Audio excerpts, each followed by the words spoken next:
Bonjour tout le monde, bienvenue dans un nouvel épisode de Y'a quoi un dessert et bienvenue Raphaël. Merci. Pour les personnes qui n'ont jamais vu aucun épisode de Y'a quoi un dessert, le concept est simple, j'ai un ou une invitée, aujourd'hui c'est Raphaël, et on va préparer ensemble l'un de ses desserts préférés. Donc aujourd'hui tu m'as demandé des financiers à la pistache. Oui. Et puis en même temps on va papoter de sujets divers et variés, donc je pense qu'avec toi aujourd'hui ça va être YouTube, la gestion budgétaire, puisque c'est un sujet dont tu parles beaucoup, le véganisme bien évidemment.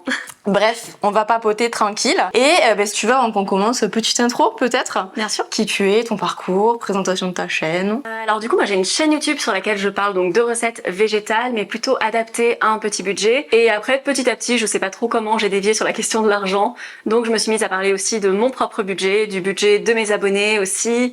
Je vais faire des défis autour de, par exemple, de l'alimentation, faire manger une semaine avec 21 € par exemple, essayer d'atteindre tous ces apports en micronutriments, en macronutriments. Et voilà, je fais ça à plein temps depuis quelques années maintenant. Et t'es aussi sur Insta. Je suis aussi sur Insta, mais Insta pour moi c'est plus un truc perso sur lequel je vais poster plein de stories, mais c'est vrai que par exemple je fais pas de format court, je vais simplement avoir une présence mais pas tellement professionnelle dessus quoi. Ouais, toi ta grosse plateforme c'est YouTube, c'est vraiment sur ça que tu te concentres. Moi je suis vraiment sur YouTube.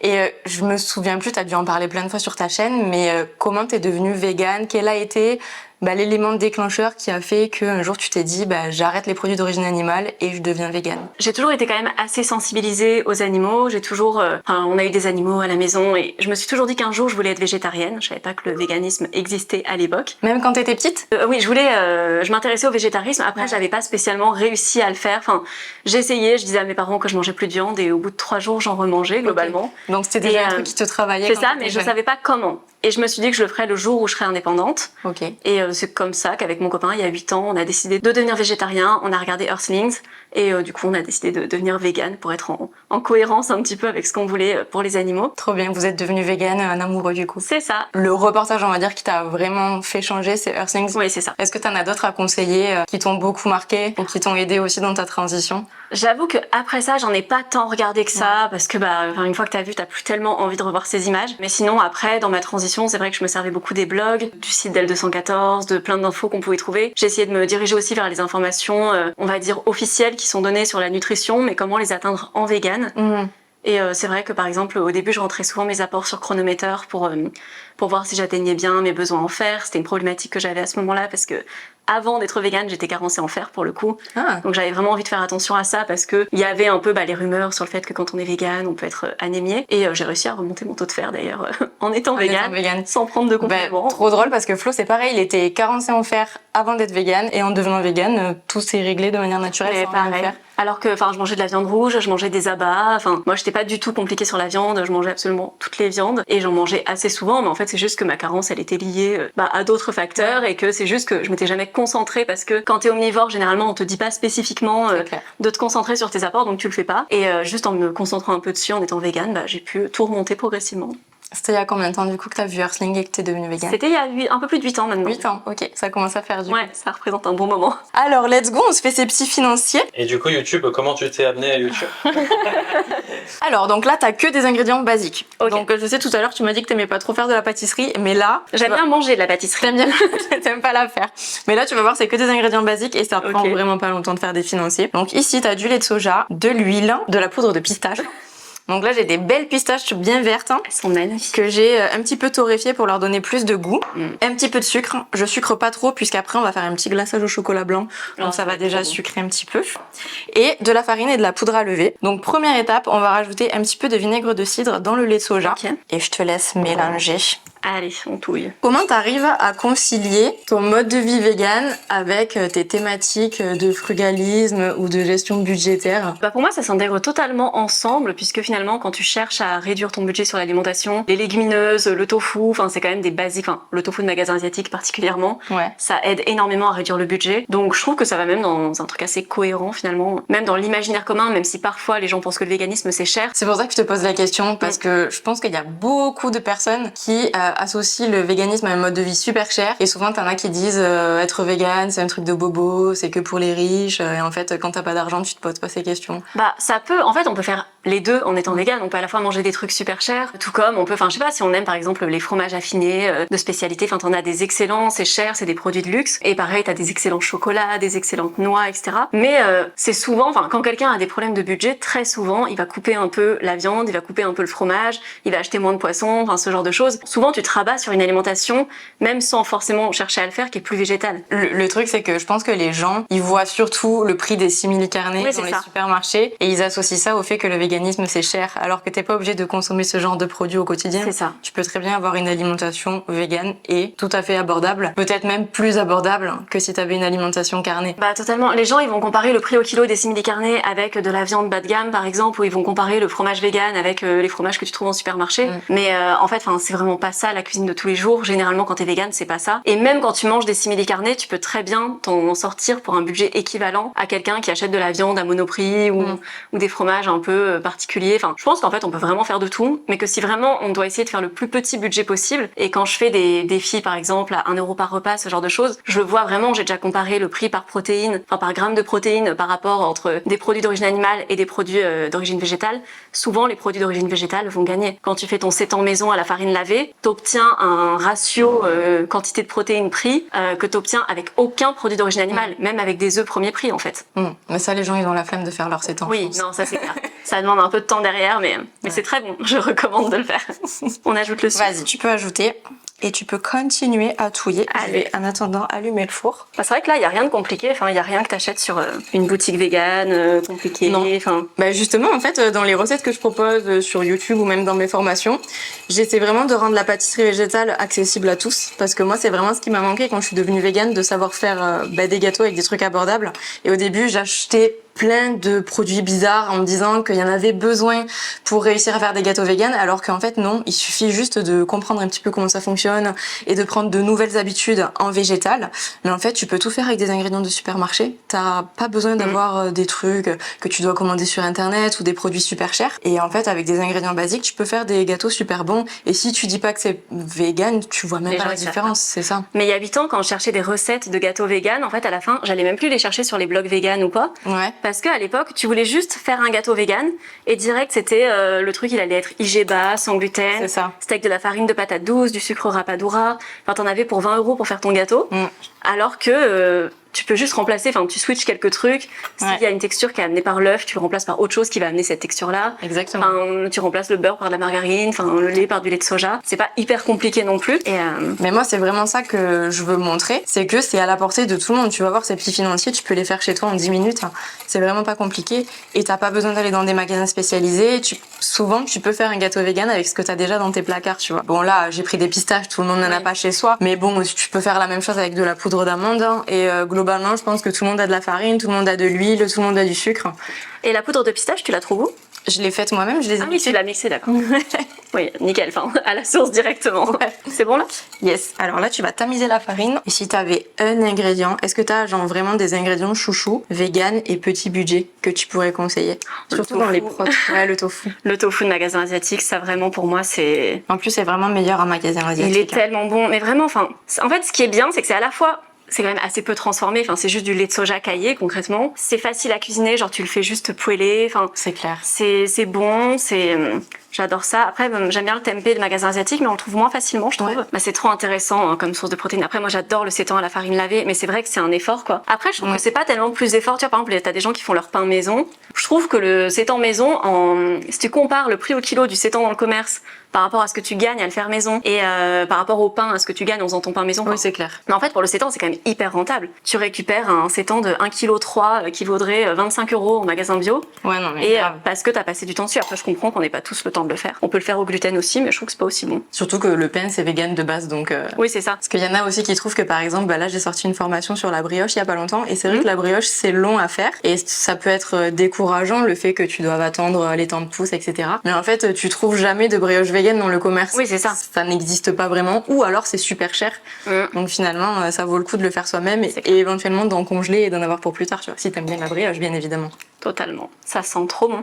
C'est quoi comme huile, t'as dit tout à l'heure? Là, j'ai mis de l'huile de noisette parce que j'avais pas d'huile de pistache. Elle sent merveilleusement bon. Tu sais, je pourrais manger ça à la cuillère, ce serait tellement pas digeste, mais... Bah, tu peux goûter, hein. Allez, Tu peux goûter comme ça, tu me dis si ça a assez le goût de pistache. allez. Je trouve que c'est très bien va comme ça. Ok. Trop bon. On dirait la glace à la pistache, mais qui a fondu. Ben parfait, le four sonne. Comme tu es vachement sur la gestion budgétaire, le frugalisme et tout, c'est quoi ton objectif à long terme? Est-ce que tu t'es intéressé à tous ces sujets parce que tu as envie, genre, je sais pas, d'arrêter de travailler super tôt et tu vois ce que je veux dire? Je vois totalement. Non, pas forcément. En fait, je pense que ça venait de base du fait que je savais pas forcément ce que je voulais faire plus tard. Donc, je me disais qu'avoir un peu d'argent de côté, ça peut être plus pratique. Oui, c'est clair. Mais après, il y a aussi le fait que, par exemple, moi, j'adorerais avoir une maison avec du terrain, avoir de la place pour avoir des animaux, rescapés, etc. Enfin, c'est vraiment quelque chose que j'adorerais. Ça demande quand même de l'argent, ça demande un investissement financier. Si t'as des animaux qui sont malades, ça demande de l'investissement. J'aime bien l'idée d'économiser aujourd'hui pour me sécuriser tout ça plus tard. Et j'aimerais beaucoup faire chambre d'hôte, enfin pas forcément que chambre d'hôte, peut-être table d'hôte, ou ça dépend de la dimension que peut prendre notre projet. Oula, j'ai l'impression de peindre n'importe comment.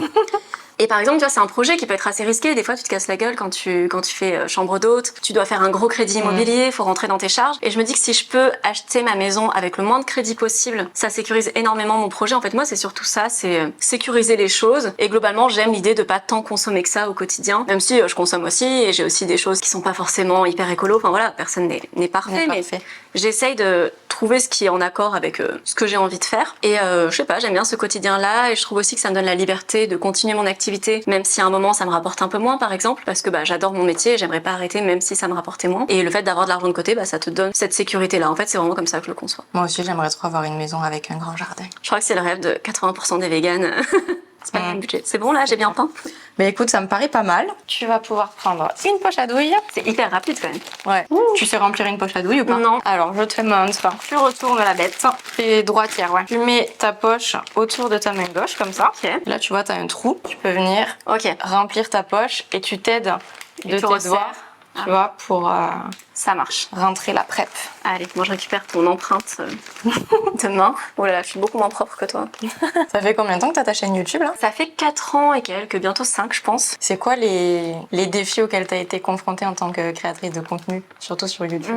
Je sais pas. Je pense qu'il y a trouvé de l'inspiration, trouver des sujets qui à la fois te plaisent et plaisent aux gens aussi, parce que si t'es toute seule à faire ton truc, forcément, c'est pas forcément aussi intéressant. J'ai pas eu tant de défis sur YouTube. Je sais pas, t'as pas reçu des commentaires un peu négatifs, des trucs comme ça? Si, il y en a eu. Enfin, il y a eu une phase en fait. Il y a eu un moment, mais c'était plutôt externe. En fait, j'avais participé à j'avais été interviewée par un magazine et ça avait été retranscrit. Tu sais, j'avais été interviewée au téléphone et ça avait été retranscrit à l'écrit. Et en fait, souvent déjà l'oral à l'écrit, ça peut être compliqué. La journaliste, elle avait pas voulu, franchement, elle avait pas voulu mal faire, mais elle avait pas dit les choses dans les mêmes termes que ce que moi j'utilise. Et vu que je parle de sujets budgétaires, c'est des sujets hyper sensibles. Et du coup, ça m'avait amené une vague de haine, cet article, parce qu'il y avait des trucs qui avaient pas été dits de la manière dont moi je l'avais dit. Par exemple, je disais que moi, une des manières, par exemple, si on veut réduire un peu son budget, si on a l'habitude de pas mal consommer et tout, ça peut être d'éviter de prendre des cafés à Starbucks tous les matins. Enfin, je disais qu'il y avait un peu ces habitudes qui peuvent coûter très cher, en fait. Par exemple, dans l'article, elle avait mis, il y a des habitudes de luxe comme prendre un café dehors. Et j'étais en mode, en fait, c'est pas pareil. Et je dis pas, Et les gens l'ont mal pris. Les gens, ils étaient en mode, ah oui, la fille, elle nous dit qu'on n'a même pas le droit de travailler et d'aller boire un café dehors. Alors qu'en fait, c'était pas ça que je disais. Je parlais de prendre un café tous les matins. C'était une habitude qui pouvait vite te revenir à 150 € par mois, quoi. Et ça m'avait quand même amené une petite vague de haine. Mais ils te disaient quoi, les gens? Ah, franchement, il y avait eu des insultes horribles sous l'article. Enfin, il y avait eu plus de 2000 commentaires et c'était vraiment de la haine, quoi. Et, mais sous l'article, pas sous tes vidéos? Il y en a qui m'étaient revenus aussi, du coup.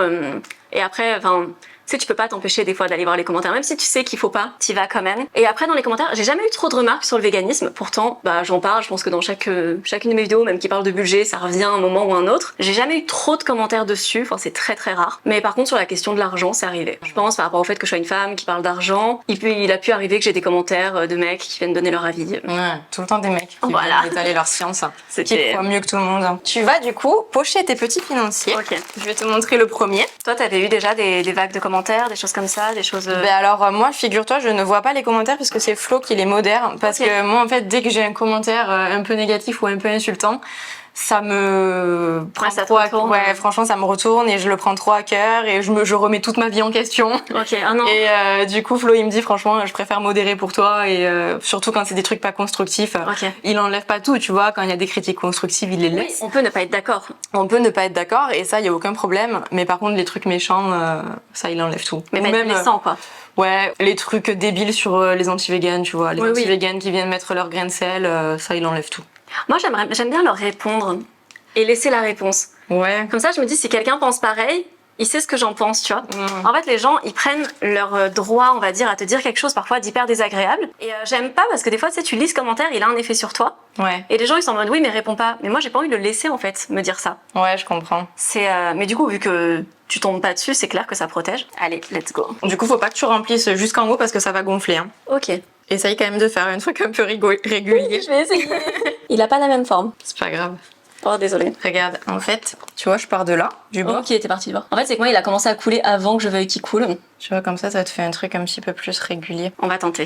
Vas-y. Je te garantis rien. Du coup, dans ta carrière sur YouTube, ça a été quoi pour toi les moments les plus marquants? Bah moi j'ai eu un espèce de petit buzz assez vite on va dire quand j'ai créé ma chaîne YouTube 2-3 mois plus tard j'avais fait une vidéo qui parlait de l'argent justement Ouais. et ça c'était vraiment parti d'un coup la chaîne avait décollé enfin c'est toujours une des vidéos les plus vues de ma chaîne je crois qu'elle a quelque chose comme j'en ai pas mis assez Non, encore un petit peu plus. je crois qu'elle a quelque chose comme je sais pas 500 000 vues un truc comme ça Ah donc ouais. je l'ai faite je sais pas dans les 3 mois qui ont suivi la création de ma chaîne ou 5 mois enfin j'en sais rien et donc c'est vrai que c'était assez particulier d'être exposé très vite au buzz comme ça parce que d'un coup t'as des vagues de commentaires puis au début quand t'as pas beaucoup d'abonnés t'es habitué à ce qu'il y ait surtout des gens sympas et là d'un coup t'as des gens qui vu qu'il y a plus de visibilité ça va toucher des gens qui ont rien à voir avec ton audience donc c'est vrai que c'était assez particulier mais sinon je sais pas pour moi ça a été très enfin je sais pas ça a été une aventure assez linéaire YouTube enfin ça s'est développé petit à petit je parle des sujets qui m'intéressent ça va être des sujets des fois dont tu parles avec des copines et ça les intéresse mais voilà et en fait tu le postes sur internet et tu vas trouver des gens qui s'intéressent tout autant que toi en fait je trouve ça assez magique comme métier. C'est quoi que t'aimes le plus? Je sais pas, j'adore la notion de partage, le fait de... Bah, moi j'adore par exemple sur le sujet des animaux, c'est que tu vas tomber sur des gens qui ont la même vision que toi sur ça. Et en même temps, tu peux être exposé à des gens qui ont des avis contraires. Et quand ça se passe bien et que tout le monde est respectueux, bah, on peut juste discuter, enfin, essayer de comprendre les autres, de voir pourquoi on n'est pas d'accord. Enfin, je trouve ça plutôt intéressant. Ouais, c'est cool. Tu t'es fait des potes sur YouTube ou pas? Je sais pas, vous êtes beaucoup à Marseille en youtubeur, créateur de contenu En créateur de contenu, bah... Créateur de contenu, j'imagine qu'il y en a plein. Sur la sphère du véganisme, on n'est pas si nombreux que ça. Il y a Eva les petits plats. Ouais, Eva les petits plats, ouais. On s'est déjà vu, elle est très très sympa. C'est vraiment une personne D'ailleurs, on lui fait un coucou. très gentille. Salut Eva. Et sinon, non, je connais pas tant de youtubeurs que ça dans la vraie vie. J'ai plus, la plupart de mes amis sont vraiment en dehors de la sphère YouTube. Enfin, toi, je sais que tu vois beaucoup Sébastien et Laura. Ouais, Seb et Laurent, on se voit tous les C'est un samedis. peu le. Attends, je vais en rajouter un petit peu. Ouais. Dans certains, je pense.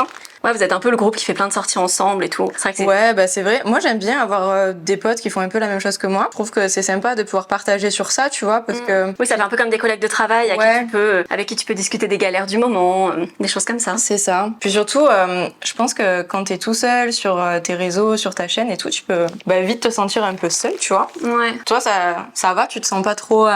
Bah moi en fait j'aime bien travailler seule de chez moi, c'est vraiment quelque chose que j'aime beaucoup. Attends, j'enfourne. Enfin, j'adorais dans la restauration aussi, j'adorais le fait qu'il y ait plein de clients. Ah ouais, tu bossais dans la restauration avant? Ouais, ça se voit pas vu ma manière de gérer la poche à douille, mais je faisais plutôt du salé pour ma défense. C'est vrai que la pâtisserie c'est tellement de la chimie en fait, et les choses peuvent tellement mal tourner rapidement par rapport au salé où je trouve que tu peux toujours un peu rattraper, tu mélanges des trucs, t'ajoutes n'importe quoi, ça marche bien. Et le sucré c'est vraiment de la précision quoi. Ouais, bah ouais, je suis trop d'accord. Mais moi je trouve que c'est plus difficile la pâtisserie. Hein. Ah bah oui, largement. C'est pour ça que j'aime pas faire de la pâtisserie, j'aime bien en manger. Après, quand t'as des bonnes recettes, ça va. Hein. Oui. Qu'est-ce que ça t'a appris, ton expérience sur YouTube? Est-ce que ça t'a apporté, je sais pas, des bonnes choses dans ta vie? Déjà, le fait de faire un travail qui me plaît, le fait de communiquer autour de toutes mes passions, enfin, je trouve ça génial en fait d'avoir vraiment cet espace où tu partages autour de tes passions et ça intéresse d'autres personnes parce que c'est ça Internet en fait. Les gens, soit ça les intéresse, ils restent, si ça les intéresse pas, ils vont voir ailleurs et c'est ça que je trouve génial. Après, moi j'aime beaucoup le fait de travailler de chez moi, j'aime cette organisation. Ouais, ça c'est vrai, c'est trop bien de bosser de chez soi. Toi, c'est quoi ton réseau social sur lequel tu préfères travailler globalement? Moi je préfère aussi YouTube, ça fait pas très longtemps que j'ai relancé ma chaîne, mais c'est vrai que tout ce qui est TikTok et Instagram, c'est un petit peu décourageant je trouve. En fait, il y a tellement de nouveaux venus et tellement de concurrence que je trouve ça en fait difficile déjà de tenir le rythme parce qu'il faudrait presque, tu vois, poster tous les jours. J'ai l'impression que c'est des contenus qui sont un petit peu poubelle entre guillemets, enfin il y a des contenus qui sont très bien sur Instagram, il y a plein de trucs qualitatifs mais en fait le problème c'est que ça te demande tellement de poster régulièrement que tu peux pas faire des trucs hyper quali tous les jours quoi, c'est hyper difficile alors que sur YouTube tu vois moi je fais une vidéo par semaine et c'est des vidéos que j'essaye de bien travailler, d'apporter de la valeur, j'essaie depuis cette année là je fais plus de recettes pour essayer de démocratiser un petit peu la pâtisserie végétale, de montrer aux gens qu'ils peuvent y arriver chez eux. Parce que souvent, c'est vrai que quand tu deviens végane, je trouve que le salé, c'est facile, tu vois, comme tu disais, remplacer la viande, remplacer les produits laitiers. Il y a plein d'alternatives qui existent dans les magasins. Mais par contre, tout le monde n'a pas une pâtisserie végétale dans sa ville. Peut-être un jour, espérons-le, on croise les doigts. Ce serait bien. Mais c'est vrai que moi, c'est ce qui m'a manqué quand je suis devenue végane, parce que quand je suis arrivée à Paris, j'adorais aller goûter tous les gâteaux des grands pâtissiers. Tu vois, quand je suis arrivée, j'étais pas végane, j'étais là, waouh, j'ai Pierre Hermé, j'ai Philippe Conticini, j'ai Christophe Michalak, j'y allais tous les week-ends. Et quand je suis devenue végane, je me suis dit, ouais, mais en fait, en gâteau, il y a rien, tu vois. Il y avait pas encore trop de simili à l'époque quand je suis devenue végane, mais bon, moi, je suis pas particulièrement très friande de salé de toute façon de base. Même si depuis que je suis avec Flo, j'apprécie plus parce qu'il fait des pizzas, il fait des pâtes, plein de recettes italiennes et tout. Mais moi, vraiment, ce qui me fait kiffer, c'est les desserts, c'est le sucré, c'est vraiment mon péché mignon, quoi. Il faut en trouver des bonnes parce que des fois, t'as des endroits qui vendent des choses véganes, mais soit ça va être très simple et c'est finalement vraiment ce que tu peux faire à la maison, genre du banana bread, enfin des trucs. On a fait le tour en fait, des cookies, des banana bread et tout. C'est vrai que la bonne pâtisserie végétale, c'est bien de soit pouvoir la prendre et la faire soi-même si on n'a pas de pâtisserie dans sa ville, soit d'aller chez des gens qui cuisinent de très bonnes pâtisseries, soit d'en faire à la maison. Ouais, non mais c'est clair, hein. Parce que oui, comme tu dis, t'avais toujours des brownies, des banana bread, des choses comme ça. Ce qui est compliqué aussi, c'est que t'as beaucoup qui mélangent le vegan, le sans gluten, le sans sucre, le IGBA, et ça dans la pâtisserie, c'est très compliqué, tu vois, de réunir tout ça et d'avoir vraiment quelque chose qui te permet de garder en fait les marqueurs de ce que t'aimais dans la pâtisserie traditionnelle. En végétal, j'aime bien dire qu'on peut tout faire. Tu vois, tu m'avais dit le fraisier, t'aimais trop ça. J'en ai fait un avec Julia il y a pas très longtemps. Enfin, tu peux vraiment tout faire. Et en plus, le fraisier, c'est un peu le truc où par exemple, t'as 40% du truc qui est amené par les fraises en fait. Ouais. C'est très facile, par exemple, pour des restos pas véganes, de se mettre à faire un fraisier parce que les traceurs sont hyper communs. Il y a juste la crème, enfin finalement, il y a surtout la crème, l'aspect crème pâtissière et tout ça à remplacer. Mais c'est vrai qu'un fraisier, c'est pas forcément trop de travail. Visuellement, tu peux te dire waouh, c'est trop compliqué, le montage, machin truc, mais en fait, c'est pas tant de travail que ça. C'est de la génoise, de la crème des fraises, une crème mousseline ou une crème diplomate selon ce que tu préfères. Et surtout qu'aujourd'hui, il existe plein d'alternatives aussi à tout ce qui est chantilly, crème et tout. T'as la Flora. Bon, c'est pas trouvable dans les supermarchés malheureusement, mais si t'as la flemme de le faire toi-même et que t'es un restaurant, tu peux l'acheter en fait. Ouais, ils peuvent la prendre à métro quoi. Ouais. Et donc je disais que moi je préfère YouTube parce que je trouve que c'est du contenu qui est plus qualitatif en fait. Et le fait que ça reste dans le temps aussi. Et ça reste dans le temps. Et ça, c'est intéressant aussi, tu vois. Les gens, ils peuvent chercher dans 4 ans recettes de financiers vegan. Ils pourront tomber sur cette vidéo facilement, alors que sur Instagram, tu tombes pas facilement sur un Reels d'il y a 4 ans, quoi. C'est ça. Ouais, sur Instagram aussi, ce qui est décourageant, c'est que tu postes, soit ça marche, soit ça bide, mais après, c'est fini pour toujours, en fait. Il y a personne qui va revenir vers des contenus sur lesquels t'as passé du temps, tu t'es mis sur des journées de tournage, des journées de montage, etc. Alors qu'à la fin, ça finit dans les méandres des réseaux sociaux, quoi. Et ce que j'aime bien, c'est que sur YouTube, les gens, ils viennent globalement sur ton espace. En fait, ils viennent sur ta chaîne, ils viennent dans ton univers, ils vont commenter et ils sont globalement entouré de ta communauté. Alors que sur Instagram, c'est toi qui vas accéder au feed des gens et ils te voient au milieu de plein d'autres personnes. Et je trouve qu'il y a quand même la critique facile sur les réseaux sociaux comme TikTok et Instagram, plus que sur YouTube. Avant, je trouvais vraiment que c'était l'inverse, mais depuis qu'il y a tous les formats courts, je trouve vraiment que, des fois, je regarde des formats courts hyper qualitatifs, les gens, ils ont passé du temps, et je vois les commentaires, ils sont horribles. Et les gens, qui commentent, non mais c'est qui elle, pourquoi elle est comme ça, des remarques hyper méchante et bête, et je trouve que sur YouTube tu l'as quand même un peu moins. La personne, elle tombe sur ta vidéo de 30 minutes, elle a choisi de cliquer dessus, elle est pas juste tombée dessus et si elle a plus envie de voir, elle va sur un autre, quoi. YouTube aussi, je trouve que ça instaure plus de proximité parce que mine de rien, tu passes plus de temps aussi avec les gens. Enfin, on n'est pas ensemble dans la pièce, mais tu vois, t'as un contact qui est quand même prolongé avec ton audience et je trouve que ça crée beaucoup plus de liens. Et les commentaires sont beaucoup plus intéressants que sur Instagram parce que les gens ils suivent les vlogs, moi en tout cas je fais des vlogs de temps en temps, donc ils connaissent un petit peu ma vie, ils savent ce que je fais, ils prennent le temps de regarder une recette qui dure 10 minutes. En plus, j'essaie de donner vraiment beaucoup de conseils. En fait, j'ai pas envie que ce soit juste une recette où tu pourrais avoir juste les quantités dans la barre d'infos et tu te débrouilles. J'essaye vraiment de donner de la valeur, tu vois, quand je poste une recette sur YouTube, il y a plus de choses que si tu l'avais en version papier, quoi. Puis c'est super agréable de voir comment on fait. Des fois, tu as la recette écrite en papier, mais tu comprends pas ce qu'il faut faire, en fait. Tu dis, mais j'ai envie de voir le mouvement vraiment fait par quelqu'un et ça, c'est vrai que YouTube, c'est génial pour ça, quoi. On parlait de TikTok, d'Instagram, etc. Toi, tu penses quoi de l'évolution des réseaux sociaux et même de l'évolution de YouTube? Moi, j'ai eu un gap entre quand j'ai commencé ma chaîne et quand je l'ai reprise. Est-ce que toi, depuis le temps que t'es sur YouTube, t'as vu une différence dans l'évolution, je sais pas, de l'algorithme ou juste de la plateforme? C'est vrai que l'algorithme, il change assez régulièrement et on s'en rend compte et des fois, on sait pas trop quoi faire face à ça. Par exemple, dernièrement, YouTube, ils se sont mis à favoriser les shorts à un moment, et vraiment, c'était vraiment début 2023, ils ont favorisé massivement les shorts. Toi, t'en fais pas des shorts, non? Non, je fais globalement aucun contenu court. Enfin, je suis pas contre en fait. Je pense que j'en ferai si à un moment j'ai moins le temps de faire des vidéos longues ou ce genre de choses. Mais c'est vrai que le format que j'aime bien, c'est le format où je peux vraiment développer. Ou j'aime bien en fait le format vraiment YouTube. Moi j'aime bien le format où on se pose avec sa petite tasse de café, on se fait une vraie pause, on regarde une vidéo YouTube et après on reprend sa vie. Des fois YouTube ils changent leur algo, ils préviennent un peu personne et d'un coup tu postes les mêmes vidéos, enfin le même type de vidéos que d'habitude, tu fais des moins bonnes vues et où tu gagnes beaucoup moins d'abonnés. Donc c'est vrai que toi, tu regardes beaucoup tes stats? Moi, globalement, j'aime bien tout ce qui est chiffres, quand même. Okay. mais c'est vrai qu'après, faut pas baser sa valeur dessus, quoi. Faut vraiment être conscient que c'est à la fois, ça reflète forcément un peu le travail qu'on fait, mais il y a aussi des facteurs extérieurs, donc faut pas mettre notre valeur dans le fait qu'on a tant d'abonnés. Notre nombre d'abonnés, il peut changer d'une semaine à l'autre, et notamment avec les nouveaux réseaux sociaux, enfin, avec les nouvelles plateformes. Donc vraiment juste... C'est marrant parce que je te sens vachement... Oui, je regarde, mais tu parais vachement détachée. Moi, je regarde un peu, mais bon, je t'avoue, je les regarde pas souvent parce que sinon, je peux être démoralisée des fois. Mais moi, ça m'atteint de ouf, en fait, hein. Des fois, je me dis, cette vidéo, elle a pas beaucoup marché, j'ai pas beaucoup de likes, j'ai pas de commentaires, je remets toute ma vie en question et tout ce que je fais sur YouTube en question, tu vois. Et toi, c'est fou, t'as l'air vachement détaché des chiffres. En fait, je sais pas, c'est juste que je me dis, elle a pas marché, c'est pas grave, et après...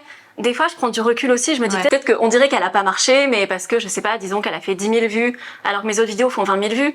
Mais je me dis, il y a quand même 10 000 personnes qui l'ont regardé, et même si c'était 1000 vues, même si c'est 500 vues, en fait, c'est énorme.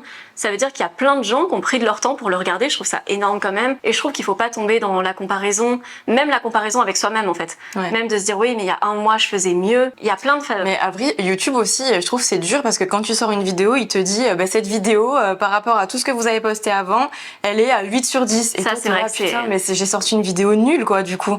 Ça, c'est désagréable. En plus, il te le dit que tu le veuilles ou pas. Ouais. Genre, tu vas sur ton espace studio pour répondre à tes commentaires, tu vas comme ça, innocemment, en disant alors que me disent les gens aujourd'hui.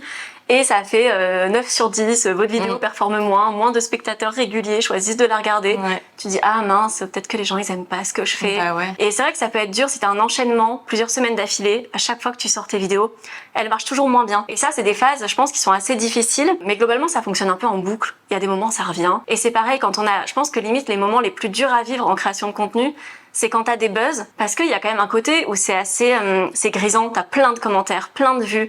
Dès que tu vas sur YouTube, t'as des feux d'artifice, littéralement. Genre, il y a un petit feu d'artifice sur ta page d'accueil. Et tu vois, tes revenus de monétisation qui sont élevés. Il y a plein de marques qui te contactent pour travailler avec toi. Enfin, il se passe plein de trucs. Et après, ça redescend. Et d'un coup, il y a plus rien, en fait. Donc, on peut vraiment s'habituer à cette espèce d'extrême dopamine qu'on ressent d'un coup. Mais je pense qu'avec le temps, justement, on sait qu'il y a des phases, que ça va, que ça vient, et que notre valeur, elle a pas changé entre-temps, en fait. Donc toi, t'es pas démoralisée quand t'as des... Non, des ça va. Enfin, après, t'es toujours un peu deck si t'as vraiment mis beaucoup de travail dans une vidéo, qu'elle marche moins bien, tu te dis bon, c'est dommage. Après, ce qu'il y a de bien avec YouTube, c'est que sur le long terme, elle peut fonctionner, justement. Des fois, moi, j'ai une des vidéos qui a le mieux marché sur ma chaîne, c'est celle où je parle des astuces pour se réchauffer chez soi quand on met pas le chauffage. Sans mettre le chauffage. Elle a pas marché la première année où je l'ai postée. Ah, c'est vrai, je pensais que c'était une des vidéos les plus vues. La première fois où je l'ai postée, c'était vraiment pas... Enfin, la première année quand je l'ai postée, elle a fait, je sais pas, un petit nombre de vues, elle s'est totalement arrêtée. Et c'est vraiment l'automne d'après, d'un coup, elle est partie en flèche et elle m'a fait gagner des milliers d'abonnés. Elle a fait des centaines de milliers de vues. Enfin, ça remettait tout mon... Donc plusieurs mois après, du coup. Oui, c'est ça. Ok. Et alors que la première année, tout le monde s'en fichait de mes conseils sur le chauffage. Enfin, elle avait fait des vues normales. Et t'as regardé d'où ils viennent les gens? Est-ce que c'est parce qu'elle a été postée quelque part ou... Non, là, c'était des vues vraiment internes. Parce que c'est vrai que sur YouTube, tu peux voir dès que c'est des vues externes, par exemple. Des fois, on sait pas pourquoi, il y a des articles qui décident de mettre ta vidéo dedans et ça te fait plein de vues en externe, mais tu vois que c'est des vues de 15 secondes de gens qui l'ont vraiment pas regardé. Et là, non, ça venait de l'algorithme qui l'avait recommandé, des gens ont cliqué dessus, donc... Trop bien. Donc voilà. Et tu penses quoi parce que YouTube, il y a eu quand même une évolution dans le sens où aujourd'hui, il y a beaucoup de grosses prods. Toi, est-ce que ça te fait pas te sentir mal, tu vois, mais est-ce que t'as pas tendance à te comparer, à te dire waouh, moi mes vidéos, j'ai juste ma petite caméra devant, mon téléphone, alors qu'il y en a, ils ont des équipes de ouf, ils font des tournages à plusieurs centaines de milliers d'euros. Pour moi, on fait juste pas le même métier en fait. Ouais. C'est vraiment ça. Enfin, moi en fait, j'adore déjà regarder du contenu de gens qui filment avec leur portable ou avec une petite caméra. Enfin, moi j'aime bien en fait le contenu un peu authentique ou même des fois c'est à moitié brouillon. Et je trouve ça bien en fait, et j'aime bien parce qu'il y a la vraie personnalité des gens qui transparaît dedans. Et moi c'est ça que j'adore sur YouTube, c'est le YouTube d'il y a 15 ans aussi en fait. C'est ce qu'il y avait au début, même quand j'étais ado, que je regardais des YouTubeuses. C'était pas du matériel de malade, c'était filmé à la webcam et pourtant ça marchait super bien et on était des centaines de milliers de gens à regarder ça. Et c'est vrai que moi j'adore ça parce que les grosses productions, ça peut être bien aussi, ça peut être distrayant, mais ça ressemble vachement à la télé en fait. Ouais. Il y a le même budget que pour une émission à la télé. Et moi, c'est vrai que j'aime pas spécialement regarder la télé, donc ça m'intéresse moins. Je me compare pas spécialement parce qu'on n'a pas le même budget, on fait pas le même métier. Et moi, j'aime bien, en fait, faire mon petit truc un peu bancal. Alors, tu vois, c'est rapide, hein. Ouais, c'est fou. En fait, t'as faim dans l'après-midi, tu te lances des financiers, un quart d'heure après, t'as ton goûter. Bah, franchement, c'est exactement ça. Donc, ces petits financiers, ils sont tout simples. On va les pimper. Ah, Avec du chocolat blanc. tellement bon le chocolat blanc. Il y a des puristes qui aiment pas le chocolat blanc par rapport au chocolat noir et tout même. Moi, j'adore. C'est gras et c'est sucré. Moi, j'aime tous les chocolats. Ouais, moi aussi. Je le mets à fondre, petit bain-marie. Et en attendant, on va pouvoir démouler nos petits financiers. Je regarde. Non, ils sont chauds, ils sont un peu fragiles encore. Très bon. Pas trop sucré, c'est bien. Nous avons notre petit chocolat blanc. Ce que je te propose, c'est de concasser quelques pistaches. Allez. Comme ça, on va venir les tremper. Et ensuite, on pourra mettre des petites pistaches en déco. Oh, ça va être joli. Et j'ai même des petites fleurs comestibles, si ça te dit. Oui. Qui s'appellent, j'ai oublié le nom, tiens. Julienne des Dames. Julienne des Dames, exactement. Du coup, tu prends, hop, celui que tu veux. Tu trempes le chapeau. Hop. Ensuite, hop. Et ensuite, il faudra attendre que le chocolat fige. Et si tu as envie de mettre des petites fleurs, tu peux y aller. C'est trop beau. Et on a un petit financier trop mignon. Allez, let's go. À toi. J'ai fait une grosse couche. Bah, c'est meilleur. Il est généreux. C'est meilleur une grosse couche de chocolat blanc. Tu peux mettre que sur une partie comme ça, un Oui, peu. bien sûr. Bah, tu fais ton style. Hein. Ce sont tes financiers. C'est des fleurs que t'as cueillies? Oui. Dans le petit parc à côté. Hop. Non, mais C'est trop trop mis beau. mon doigt dedans. J'adore mettre des fleurs. Tout de suite, ça fait un peu de couleur, ça fait super mignon. C'est joli en plus, le vert et le violet comme Ouais, ça. ça va super bien. C'est très très beau. On dirait des petits biscuits un peu de luxe, tu sais, pour un tea time dans un hôtel cher. J'en fais un autre.